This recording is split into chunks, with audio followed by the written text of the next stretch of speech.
Am luat curbă la dreapta și așa, printre niște copaci, am zărit o mașină alb cu albastru. Și zic, bă, băiatule, o fi poliție. Ce să vezi, chiar poliție era. Și ce să vezi, a sărit ăla din mașină să mă oprească cu o paletuță așa rotundă.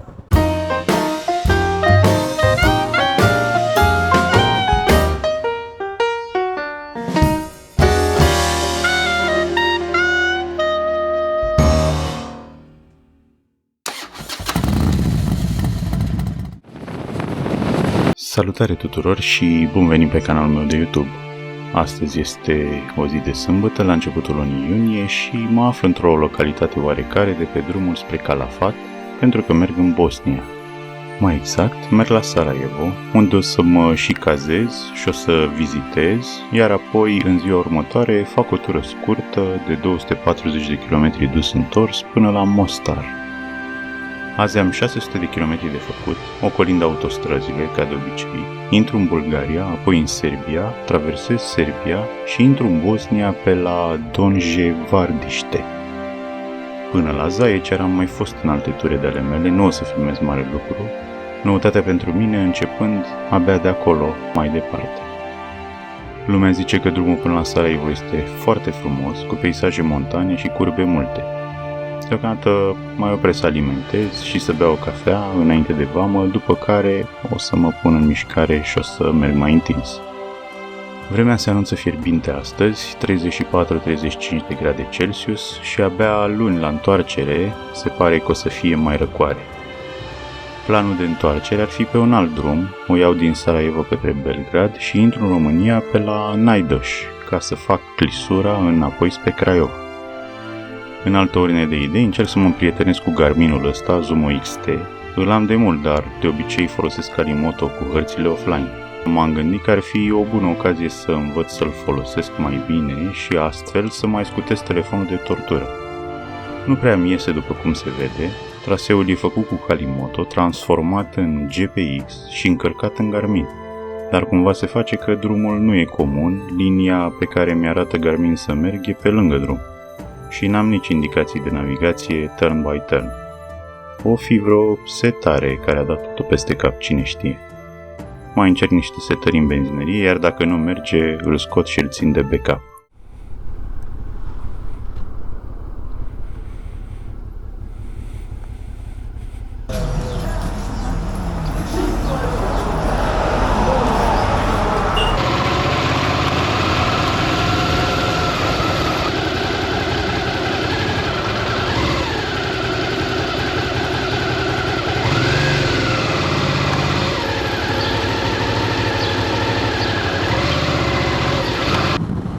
De vama românească, acum sunt pe pod, după cum vedeți. Următoarea frontieră pe care o trec este cu Serbia, o să trec pe la Kula, am mai trecut pe acolo.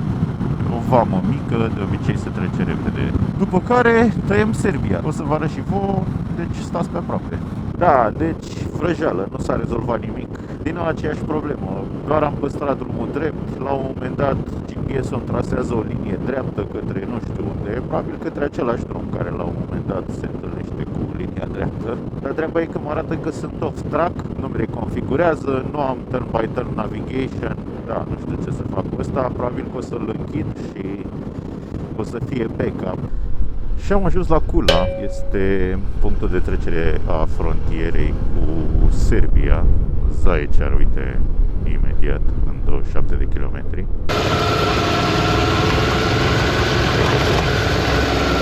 Hai să pregătesc actele.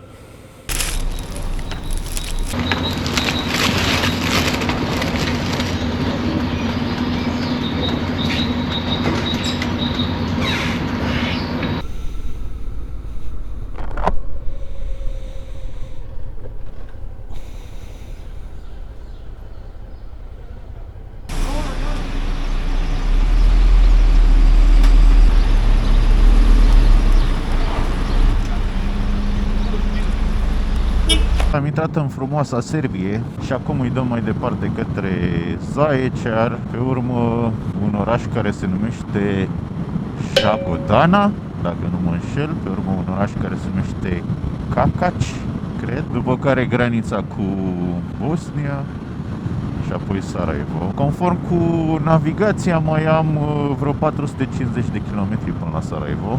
Vor fi 450 de kilometri minunați, așa că să-i dăm drumul.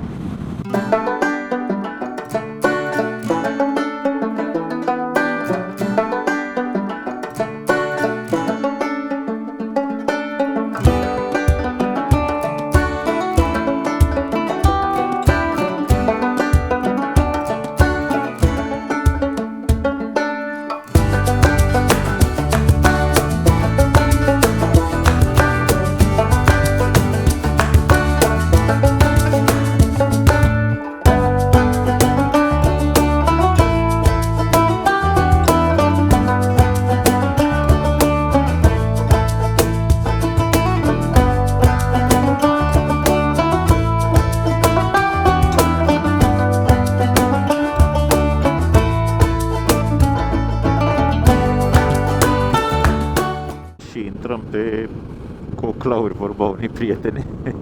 Dar coclaurii ăștia sunt foarte frumoși în Serbia. Ia uite ce pod frumos de piatră. Și un munte scobit. Cred că ies înapoi la principal, dar e parte din flavorul pe care îl adaugă Kalimoto mereu. Deci doar așa, de flavor. Ce frumos. 2 km pe aici. Wow. Satele sărbești. Mamă.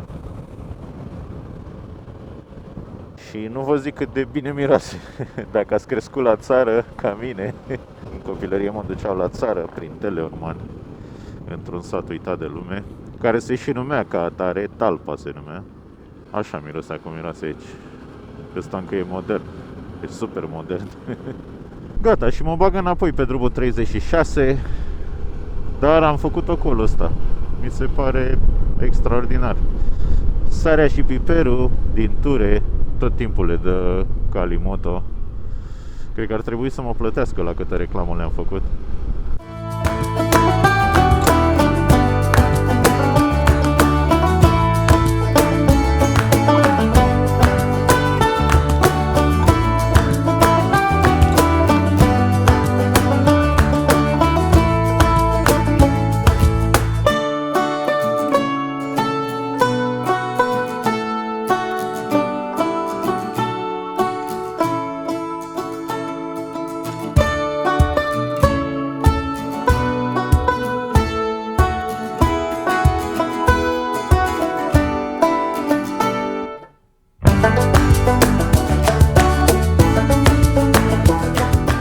Mă apropiasem de mașina asta și mă tot gândeam, ce e asta, frate, ce mașină e asta? N-am mai văzut. Bine, ea seamănă cu toate mașinile dintr-o vreme. Este o Zastava 128 Scala 65 scrie pe ea. Dar așa erau și Lada, lădițele, cum le ziceau pe românește, așa era și Dacia, cred că 1100. Tot în felul ăsta arăta. Warburg mai arăta așa. Cine a văzut Warburg?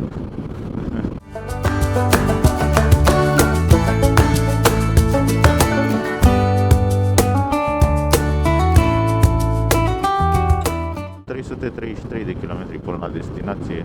Se par mulți, deja sunt obosit. Mai devreme mi-a zis navigația că sunt pe drum de 4 ore. Și azi noapte am dormit 3 ore jumate.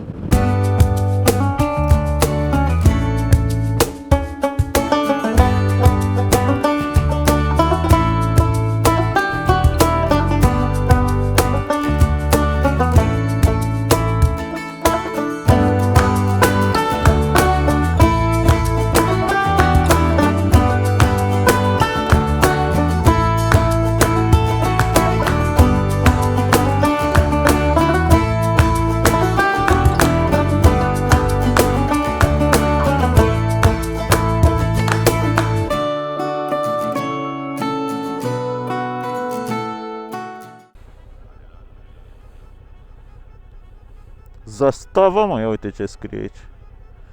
Asta o fi fabrica Zastava.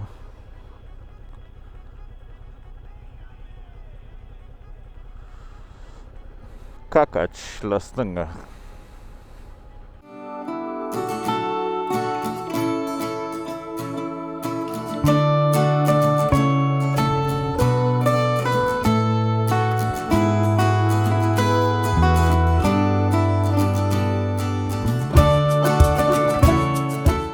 Am făcut o pauză la o benzinărie, am băut o cafea, am mâncat ceva, aveam niște sandwich-uri cu mine și acum îi dau mai departe. Sunt în apropiere de Cacaci, dar ce am văzut pe hartă este că de aici începe să fie foarte, foarte virajat drumul, ceea ce mă încântă foarte mult. Mă aștept ca și peisajele să fie mișto. Sunt deja 34 de grade afară, deci hai să vedem ce ne rezervă Serbia de aici încolo. Din ce am văzut pe hartă, deja am trecut de jumătatea drumului. Mai am 236 de kilometri până la Sarajevo.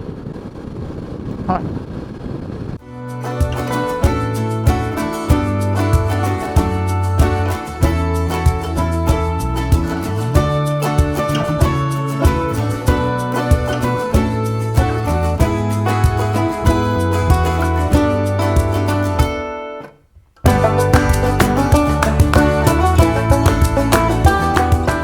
Băi, frate, pe ce coclauri am ajuns. Am trecut printr-un tunel, cred că ați văzut. Un tunel, bă, frate, interminabil, de o singură bandă. O singură, cum e drumul ăsta așa, de singură bandă? Bă, o văgăună neagră și lungă, ceva ce n-ai văzut, bă, frate. Și un frig înăuntru și apă pe jos, cădea apă din tavan. Păi de capul meu cum a fost. Amuzant. Nu știu dacă venea cineva din față, inițial venea o mașină, nu mi-am dat seama ce se întâmplă. Ia uite altul, ia uite. Bă, ești nebun. E. Da, venea o mașină din față și zic, mamă, unde ne dăm acum?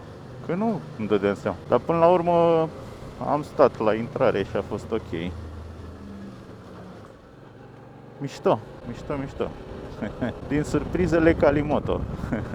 În 3 km stânga, deci probabil că mai stau vreo 3 km pe drumul ăsta. Foarte frumos. E ceva zonă turistică. Jos aici în stânga este o apă și sunt foarte multe căbănuțe, pontoane amenajate. Ia, poate pot să vă arăt. Și o mulțime de lume, nu știu, mașini, multe, oameni jos la apă. Interesant.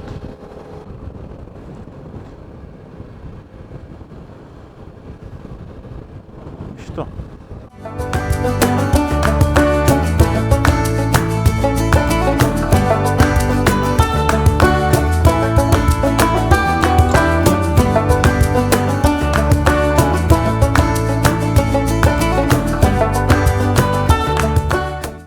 Băi, frate, ia uite ce-i pe aici.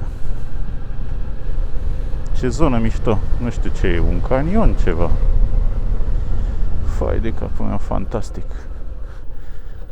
Fai de capul meu, fantastic, ia uite.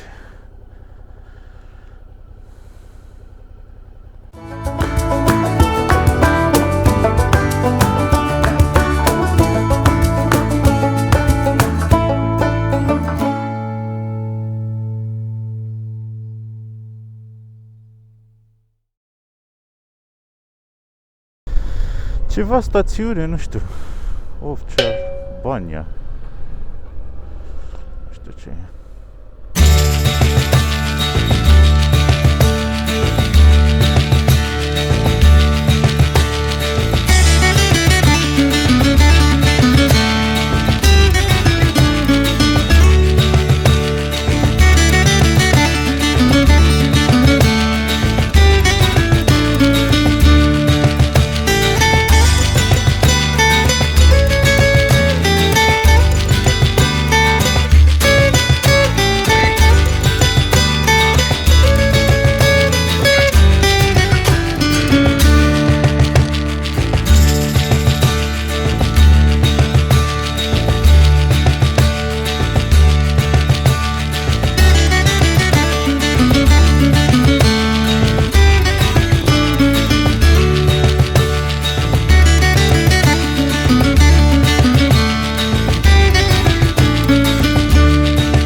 Hello.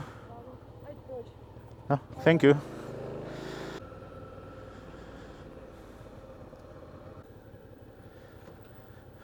Hello.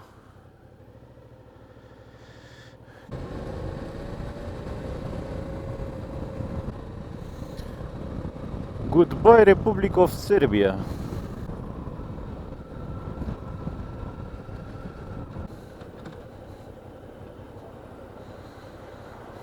Am trecut în Bosnia, mai am 130 de kilometri grosomodo și sunt tare curios să văd cum sunt.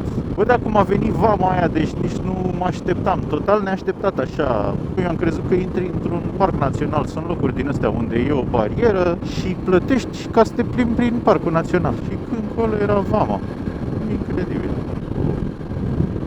Superb. Mamă, ce frumos.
Am intrat în orașul, nu știu care, un oraș oarecare. Bă, și am luat curbă la dreapta și așa, printre niște copaci, am zărit o mașină alb cu albastru. Și zic, bă, băiatule, o fi poliție. Ce să vezi, chiar poliție era. Și ce să vezi, a sărit ăla din mașină să mă oprească cu o paletuță așa rotundă. Pac, a sărit în față. M-a salutat, nu știu ce. M-a speriat, am crezut că voi fi avut viteză prea mare. M-am uitat în bord imediat după ce am luat curbă. Aveam undeva la 60 și ceva. Și zic, bă, ce cât o fi fost aici limita de viteză. Dar după ce am oprit am văzut că n-aveau radar. Ăla s-a dus și s-a uitat la număr. Când a văzut că sunt din România, mi-a făcut semn să plec. Zic, bine, mă, mersi. Dar mă speriai un pic, am crezut că poate am încălcat vreo limită de viteză. Nu știam cum e mersul pe aici, cu șpagă, fără șpagă, amenziile. A terminat peisajul montan, acum sunt niște pajiști din astea frumoase. Suntem la 970 de metri altitudine. Mai am 55 de kilometri până la destinație. Eu estimez că vreo oră, dar o să vedem ce frumos e.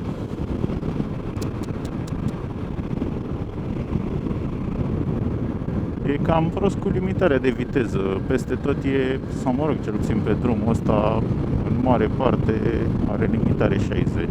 Și atâta poliție cât am văzut în țara asta de când am intrat, n-am mai văzut nicăieri. Zici că toată lumea lucrează polițist și e în stradă.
Pentru că mai rămăsese timp destul după ce m-am cazat, am făcut un duș și niște cumpărături. M-am gândit că ar fi o idee bună să văd apusul din Yellow Fortress. Este o activitate recomandată de toate ghidurile de călătorie tuturor turiștilor care ajung în Sarajevo.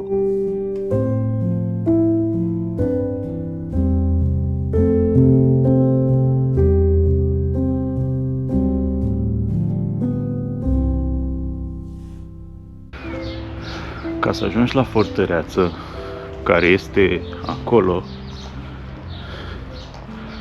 trebuie să urci dealul ăsta, uite, pe lângă cimitir, așa.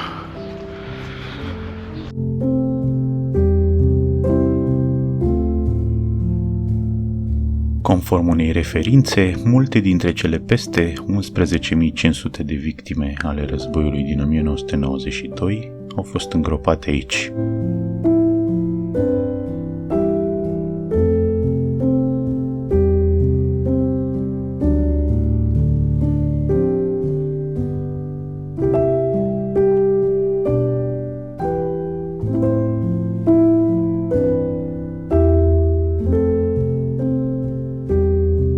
Yellow Fortress este un fost bastion de artilerie construit între 1727 și 1739, servind ca punct de apărare împotriva trupelor austro-ungare în 1878. Acum este un loc popular mai mult pentru apusuri și priveliști de poveste.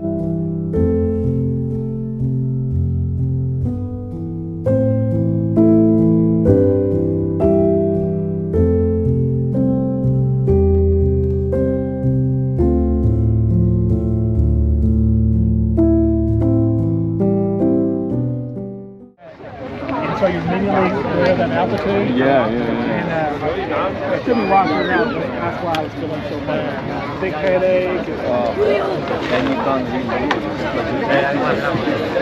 Esa es bien, Diego. Gracias, gordo. Chiquísimo aporto. Smile.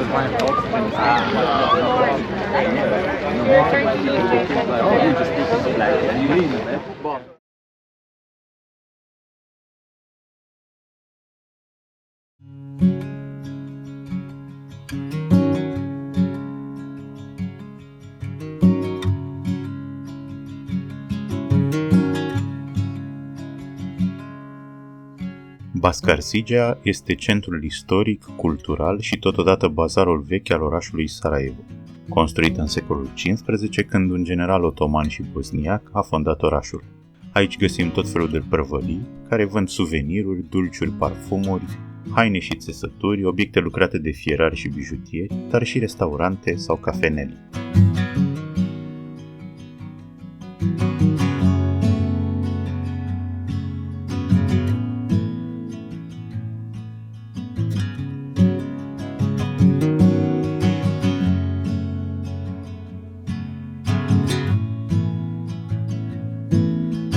Pentru că am ajuns aici foarte devreme, abia se deschideau primele prăvălii, majoritatea fiind încă închise.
Una dintre moscheile din Bascarsigea este Gazi Husrev Beg Mosque, construită în 1531, într-un stil otoman arhitectural clasic timpuriu, fiind cea mai mare moschee istorică din Bosnia și una dintre cele mai reprezentative structuri otomane din Balcani. Este impunătoare și prin mărimea sa, având un dom de peste 24 de metri și un minaret de peste 45 de metri, cu ziduri groase de aproximativ 2 metri.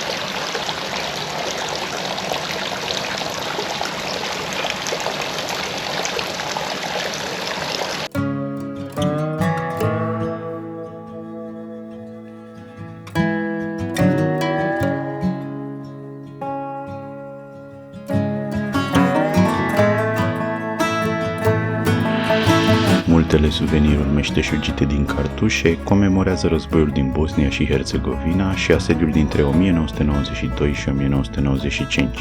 Dar cred că întruchipează și reziliența, supraviețuirea și ingeniozitatea poporului și a artiștilor, fiind de fapt simboluri ale violenței transformate în obiecte decorative sau utile.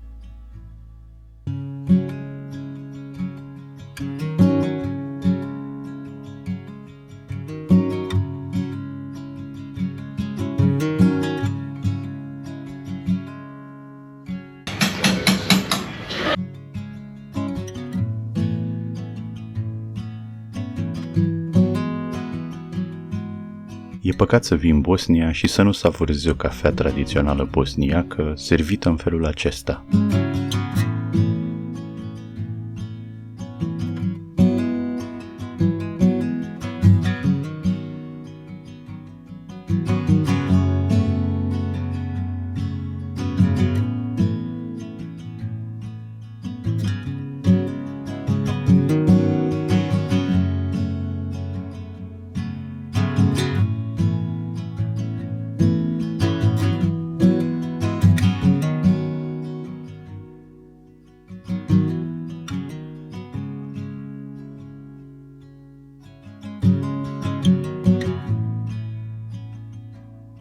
Sebilj este inima, simbolul orașului. Fântâna aceasta din lemn în stil otoman, construită în 1753.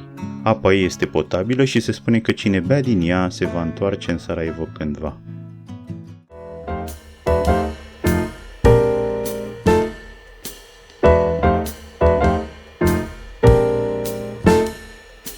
Podul latin, ridicat tot în era otomană peste râul Milșaca, și-a câștigat celebritatea, întrucât pe capătul său nordic, la 28 iunie 1914, a fost asasinat arhiducele Franz Ferdinand, prințul moștenitor al Imperiului Austro-Ungar. Acest eveniment a fost scânteia care a dus la izbucnirea primului război mondial, o lună mai târziu.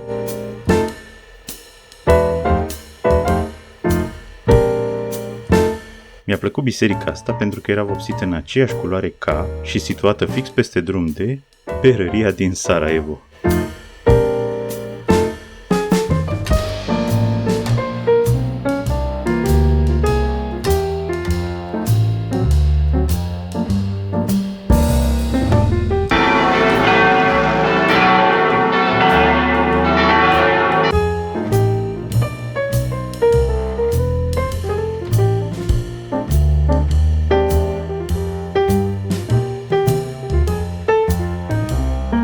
Telegondola din Sarajevo, construită în 1956, duce pe muntele Trebevici, la 1160 de metri altitudine.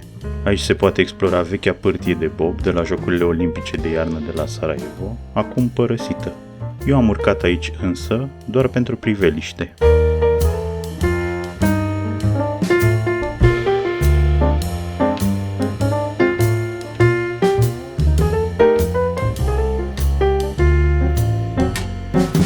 Atât pentru azi, sper că v-a plăcut filmul, iar dacă v-a plăcut, dați un like, comentați și abonați-vă la canal.